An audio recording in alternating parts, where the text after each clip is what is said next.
মানে কাছ থেকে দেখাবো। এটা মানে এরকমটা স্বাভাবিক, এটা মানে যার সাথে হবে তারই এরকমই হবে। যার কি হয়, প্রথমবার গিয়ে থানায় ডায়েরি করেছি।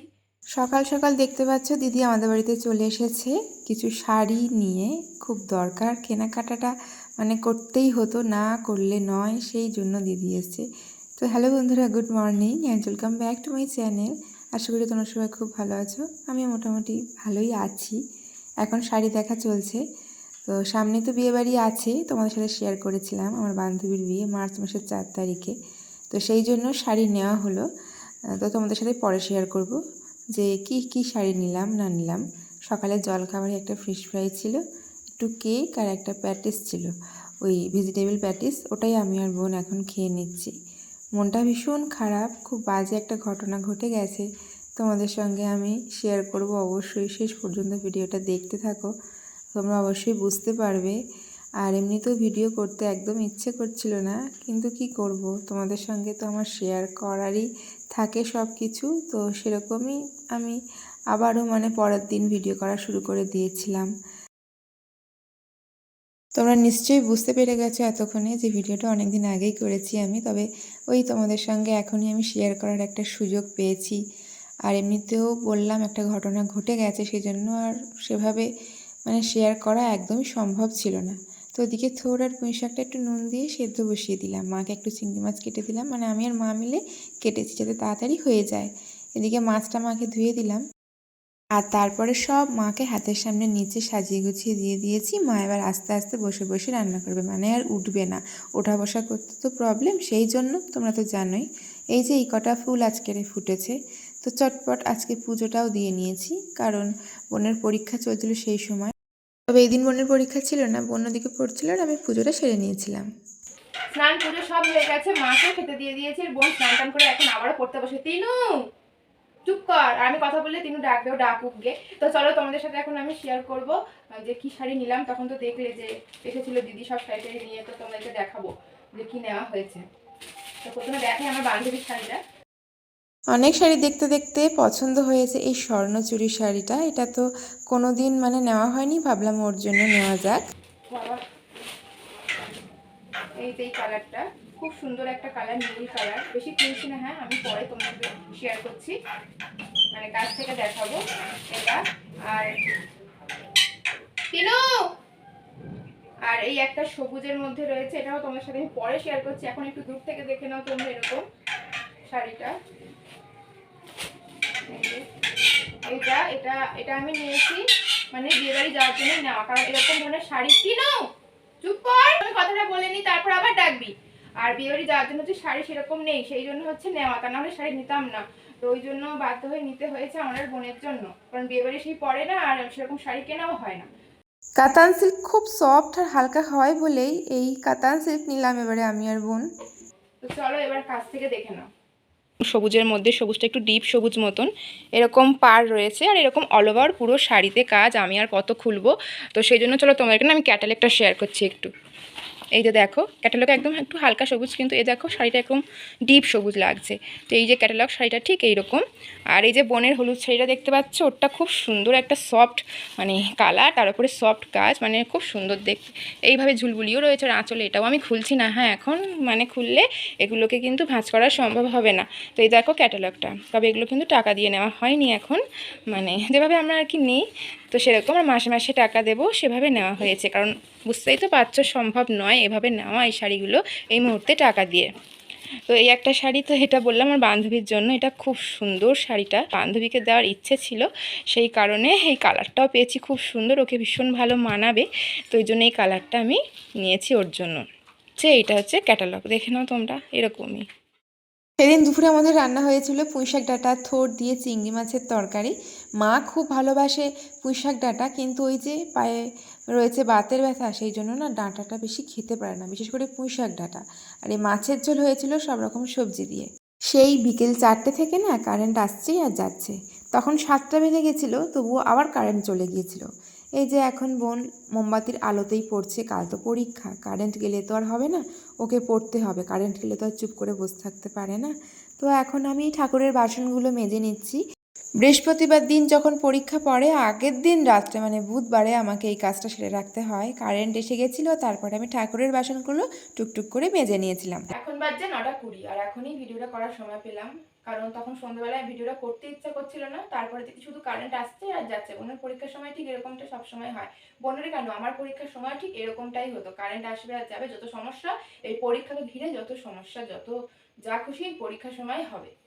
তো যাই হোক, বাসন কোসন তারপরে মেজেছি ঠাকুরের, কারেন্ট এলো তারপরে। আর কারণ মাজতাম না আজকে, কাল বৃহস্পতিবার, তাই মাজতে হয়েছে, কারণ 10টার সময় তো বেরোতে হয়, 10টা থেকে পরীক্ষা থাকে। আর সব বাসন মেজে পুজো দিয়ে বেরোনোর সঙ্গে সঙ্গে খুব টাফ হয়ে যায়, সেই জন্য বাসন মাজা থাকলে একটা মানে বড় কাজ আর কি হয়ে যায়। তো সেই জন্য বাসনটা মেজে রেখেছি। তো তারপরে ভাবলাম তোমাদের সাথে এবার তাহলে ব্যাপারটা শেয়ার করা যাক। খুব বাজে একটা ঘটনা ঘটে গেছে, মানে খুব বাজে বলতে খুব বাজে, যেটা কখনো আমার সাথে ঘটেনি। বোনকে এতদিন পরীক্ষা দিতে নিয়ে গেছি, নিয়ে এসেছি, যতবার তোমার সাথে ভিডিও শেয়ার করেছি, কিন্তু এবারে কেন করতে পারলাম না। যাই হোক, তো তোমাদের সাথে যে বলবো সেটা বলতে গেলেও মনটা খারাপ হয়ে যাচ্ছে, এতটাই খারাপ লাগছে। কারণ কাল থেকে ঘুমাতেও পারিনি, ভালোভাবে খেতেও পারিনি, আজকেও সেই একই অবস্থা। আমার মুখ চোখের অবস্থা পুরো মানে দেখে তোমরা বুঝতেই পারবে, আমি আনসার নিজেকে দেখে ভয় পাচ্ছি, এতটাই চোখ মুখের অবস্থা খারাপ হয়ে গেছে। মানে অনেক কান্নাকাটি হয়ে গেছে তো ওই জন্য। যাই হোক, মানে মনে পড়লে কান্নাই পাচ্ছে কিছু, মানে এরকমটা স্বাভাবিক, এটা মানে যার সাথে হবে তারই এরকমই হবে। আর বোনের পরীক্ষা পড়েছিল বারাইপুর জোড়া মন্দিরে, যেখানে আমারও সেন্টার পড়তো কলেজে। মানে আগে যখন আমার পরীক্ষা পড়তো কলেজে, তখন মা আর বোন আমাকে নিয়ে যেত বা বাবা নিয়ে যেত, তখন মা আর বোন মানে বসে থাকতো আমার জন্য, এখন আমি বোনের জন্য বসে থাকি। এবার তোমাদেরকে বলি আসল ঘটনাটা, মানে বাজে ঘটনাটা কি ঘটেছিল। তো প্রতিবারের মতোই যেটা হয় সেটা হলো স্টেশনে এসে একবার চেক করি মা ফোন করেছে কিনা, কারণ আমার ফোন তো সাইলেন্স থাকে। তো সেই জন্য চেক করে নিতে হয়, কারণ মাকে জানাতে হয় যে আমরা ট্রেনে উঠেছি কিনা, করে ট্রেন তোমার টেনশন করে, পৌঁছে গিয়ে একবার মাকে ফোন করে দিই কলেজে গিয়ে, তারপরে আবার যখন মানে ফিরি ছুটির সময়, তখন এরকম স্টেশনে এসে একবার মা কল করলে সেটা আবার ব্যাক করে ফোন করে মাকে আমি বলে দিই। তো সেরকমটাই করেছি। সেদিন দেখেছি মা আমাকে ফোন করেনি সেই মুহূর্তে, তো তখন আবার ফোনটা ব্যাগে ঢুকিয়ে দিয়েছি। এই যে দেখো, এই ব্যাগটা নিয়ে গেছিলাম, এই যে এরকম একটা বড় ব্যাগ হলে সুবিধা হয়, বোনের বোর্ড, জলের বোতল, টিফিন টিফিন সবই থাকে, এই ব্যাগটা নিয়ে গেছিলাম। তারপর বোন পদ্মবন্ধুর মোড়ে নেমে বলছে যে ফোনটা আমাকে দিয়ে আমি একটা কোশ্চেন সার্চ করি, দেখি ঠিক আছে কিনা গুগলে। তো ওটার জন্য ফোন চাইলো আমার থেকে। তারপর আমি তখন ভাবলাম আমার ফোনটা তাহলে বের করি। তো সেই মুহূর্তে আমি ব্যাগে ফোন খুঁজছি। তো ভাবছি এখানে সেখানে কোথাও হয়তো আছে, কারণ অনেক কিছু ব্যাগে থাকে, তো ভাবছি আছে, খুঁজছি দেখি ফোনটা নেই, একদম কোথাও নেই। আমি ওখানে মানে কাঁদতে কাঁদতে তখন বসে পড়েছি যে ফোনটা আমার সত্যি নেই। আমি মানে তখনও বিশ্বাস করতে পারছি না, যে ভাবছি আছে হয়তো, ভালো করে খুঁজি, খুব ভালো করে খুঁজি, এমন খুঁজেছি বোনের কোশ্চেনটা ছিঁড়ে গেছে। তো তারপরে বোন বলছে আস্তে আস্তে খোঁজ, নাহলে অ্যাডমিটটাও যাবে পরের বার, মানে এবার তখন পরীক্ষা দেবে কি করে, পরের বারের পরীক্ষাগুলো এখনো তো কত রয়েছে বাকি। যাই হোক, তখনও দেখলাম আর কিছু করার নেই, ফোনটা আমার ব্যাগে নেই। তো যাই হোক, আমি তখনও ভাবতে পারিনি যে ফোনটা নেই। তো সেই মুহূর্তে সবার সাথে মানে তখন তার আগে আবার ওষুধ দোকানে ওষুধ কিনতে গেছিলাম। তো ওষুধ কিনতে গেছি, ভাবছিলাম ওষুধ দোকানে কি ফেলে এসেছি, ওষুধ দোকানে ফোন করা হলো, সিসিটিভিতে ওরা দেখলো, বললো ওখানে কোনো ফোন বের করা হয়নি। তো তারপরে ভাবতেই পারিনি যে ফোনটা আর আমার নেই। তো 2:03 তো ট্রেনটা ছিল, তো তার আগে মা যখন আমাকে ফোন করে তখন নাকি অলরেডি ফোন সুইচ অফ বলছে। তো তখন আর কিছু করার নেই, ট্রেনে ওঠার আগে তার মানে কিছুতে একটা হয়েছে, ফোনটা বের করেছি, কেউ তাহলে এরকম ফলো করেছে, সেটা জানি না যে কিভাবে হলো। আমার ব্যাগটা সবসময় খুব মানে সাবধানেই আমি রাখি, খুব মানে ভালোভাবেই রাখি, এভাবে নিয়ে মানে ধরে পর্যন্ত নি। তো কিভাবে হয়েছে, এরকম সবসময় কাছে থাকে ব্যাগ, ঠিক সেইভাবে কিভাবে করেছে মানে এক ফোঁটা বোঝা যায়নি। তো এই যে দেখো, এই ডায়েরি করে এসেছিলাম পুলিশ স্টেশনে, এই যে এটা রয়েছে, এটা রেখে দিতে বলেছে ওরা, জানি না ওরা কবে কি করবে না করবে জানি না, তবে ডায়েরিটা করে এসেছি, এটাই করা দরকার ছিল, তো সেটা করেছি। আর ওরা একটা জেরক্স ওটা নিয়ে রেখেছি, আর এই যে এটা ওরা আমাকে দিয়েছে, যেটা আমি লিখেছিলাম অ্যাপ্লিকেশনটা, তো এটা আমার কাছে আছে, এখানে স্ট্যাম্প মারা আছে। ডায়েরি করেছি মানে যখন যা যা আর কি হয়, প্রথমবার গিয়ে থানায় ডায়েরি করেছি, উফ সে কি অবস্থা সেই সময়ের। যাই হোক, ফোনটা মানে হারিয়েছে, ফোনটা আমার মানে ফোনটা 3.5 বছর মতন হচ্ছে, 2020 ডিসেম্বর মাসের দিকে কিনেছিলাম, আর এই এখন 24।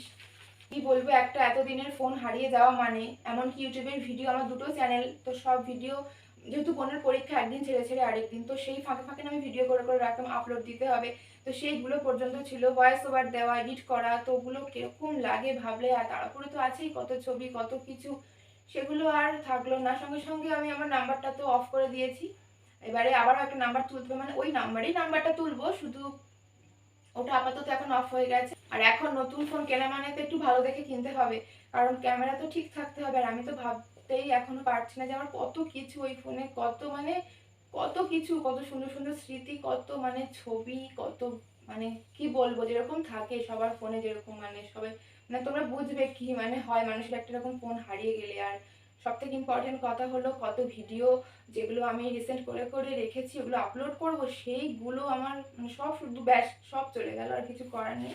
এই যে এই সেটটা ছিল Realme 7, বক্সটা দেখলে কান্না ছাড়া আর কিছুই পাচ্ছে না। মানে কি বলবো, এটা একটা মায়া পড়ে গেছে ফোনটার উপরে। হয়তো দেখা যাক এখন যদি সেরকম ব্যবস্থা করা যায় কোনো ভালো দোকান থেকে, যে প্রতি মাসে দিয়ে দিয়ে যদি ভাবে করা যায় কি, তো দেখা যাক। ফোন তো আমাকে নিতেই হবে। এখন আমি ফোনে সকাল থেকে ভিডিও করছি, বোনের ফোনে ভিডিও কোয়ালিটি একটু অন্যরকম আসবে।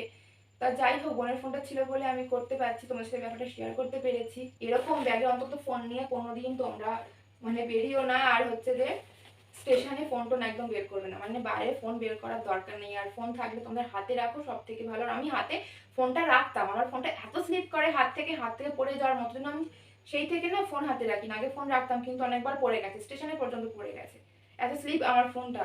তো সেই জন্য ব্যাগে রাখতাম। তো তারপরে ব্যাগে রাখতে রাখতেই এক সময় গেল, কি করব, হাত ঝুঁকিয়ে চোর নিয়ে গেছে, সেই আংটিটা পর্যন্ত আমার মানে ব্যাগে পড়ে গেছিল। এত জোরে নিয়েছে, কি করেছে জানি না, আমি নিজেও জানতে পারিনি কি করে দিয়েছিল, তা ভগবান জানে। তাই বন্ধুরা চলো, সবাইকে টাটা, গুড নাইট।